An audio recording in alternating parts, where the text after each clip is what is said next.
Ada orang yang dinamakan abid, ahli ibadah, pahala yang paling baik bagi dia. Banyak-banyak tahajud, sembahyang malam, wirid, zikir, tasbih. Ada yang dinamakan orang alim. Pahala yang paling baik buat orang macam ini, mengajar, menyebarkan ilmu, mendakwahkan Islam. Ada yang disebut wali, pejabat pemerintah, petugas.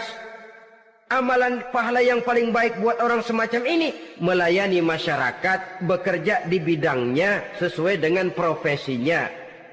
Saudara hadirin yang saya hormati, jadi dengan demikian, perbuatan-perbuatan yang mengandung nilai-nilai pahala ini, bisa perbuatan yang menurut kita kecil namun punya nilai besar. Apalagi perbuatan besar dengan biaya yang besar, tentu makin besar juga pahala yang disediakan oleh Allah Subhanahu wa ta'ala.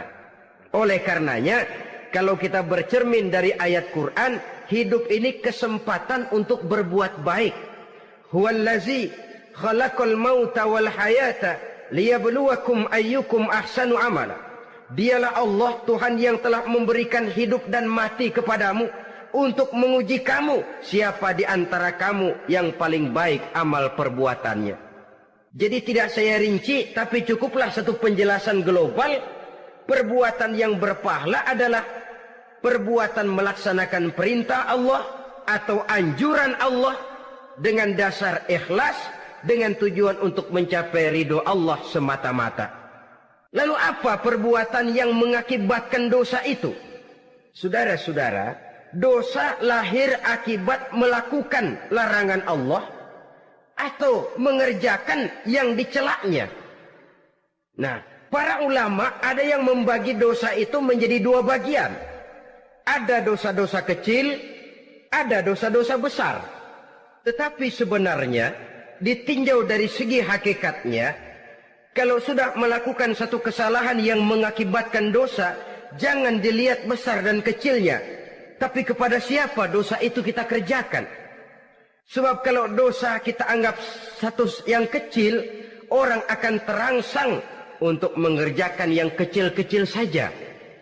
Sehingga dengan demikian, yang kecil pun akan menjadi besar kalau ditumpuk-tumpuk.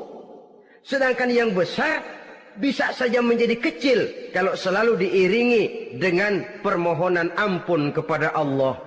Itu sebabnya para ulama sufi, orang-orang tasawuf mengatakan la saghair ma'al istimrar wa la kabair ma'al istighfar. Tidak ada dosa yang kecil kalau dikerjakan terus-menerus, dan tidak ada dosa yang besar kalau digempur tiap saat dengan perbuatan istighfar atau memohon ampun kepada Allah Subhanahu wa ta'ala. Cuma saja pada umumnya, karena dosa-dosa kecil itu lebih mudah taubatnya, dan ada janji Nabi, barang siapa yang meninggalkan dosa-dosa besar akan diampuni dosa-dosanya yang kecil-kecil. Oleh karena itu, pada kesempatan ini kita akan juga bicarakan apa saja yang termasuk klasifikasi dosa-dosa besar, dengan harapan kita bisa menjaga diri, menyelamatkan diri, jangan sampai terjatuh ke dalam dosa-dosa yang besar tadi. Tetapi bukan berarti kita harus terangsang melakukan dosa-dosa yang kecil. Ah, biarin kecil ini, tobatnya gampang. Ah, dosa kelas teri. Ah, dosa itu kan tidak kelihatan. Lalu terangsang melakukan perbuatan dosa-dosa walaupun kecil, kalau berlarut terus-menerus dia akan tumbuh menjadi dosa yang besar. Oleh karenanya jangan sampai mengundang pengertian kalau kita membicarakan dosa-dosa yang besar lalu terangsang melakukan dosa-dosa yang kecil, karena bagaimanapun juga dosa kecil dan dosa besar sama dalam arti kepada Allah kita melakukan kesalahan. Dan dosa yang kecil pun kalau bertumpuk, dia akan menjadi banyak.